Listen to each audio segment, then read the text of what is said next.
O ainda acaba e 5 primeiros empresários na raia na préstamo acaba riba na conta, um total de 735 mil florins.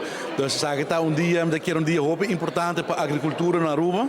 Sempre nossa papel de desejo para diversificar nossa economia, para ter um setor de agricultura mais presente, mais comercial, mas é difícil.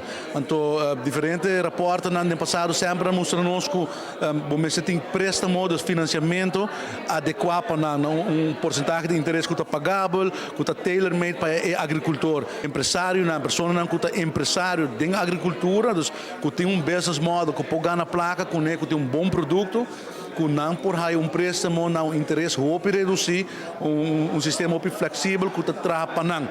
E não somente é préstamo, mas também é guia com a de créditos, como empresário. Então, não vai guiar, não vai monitor e para assim é mais exitoso possível. Se isso está sendo que não por acercar créditos a Aruba, não por aplicar online via nosso website, ou não por passar cerca nós, visitar-nos para uma afspraak e nós começar aqui processo de aplicação. Importante para mencionar, para esse não que aspirar, que quer começar com um mesmo negócio, nós pedimos plano de negócio, plano financeiro, e se esse não tem necessidade na sustento e guia para trabalhar, e plano de negócio, nós podemos essa aqui também. Para esse não que acaba de operar tempo, de estabelecer também por aplicar e não por fazer essa aqui cerca de nós, ou via nosso Facebook page, ou via nosso website.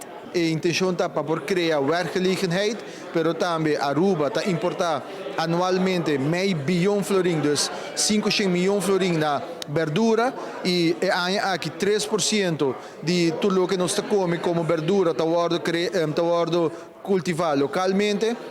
A visão está para aqui 4 anos, não chega a 10% e para 2030 não chega a 25% e 25% aqui de 500 milhões. Se nós retener isso aqui de nossa própria economia, é também criar spin-off e aceita o que nós queremos lograr, mas mais que outra coisa também que a qualidade está contribuir a nutrir nos rendenantes e também ajuda nós também com a saúde nos rendenantes também de lá. Então, essa aqui é a visão holística que nós temos como governo de Aruba, é um projeto interministerial, em colaboração com o ministro Weaver e essa aqui é desse começo e nós esperamos que de luna nos dilante, mais agricultor por chegar na remarca para o fundo aqui, para assim que junto nós cosechar futuro na Aruba.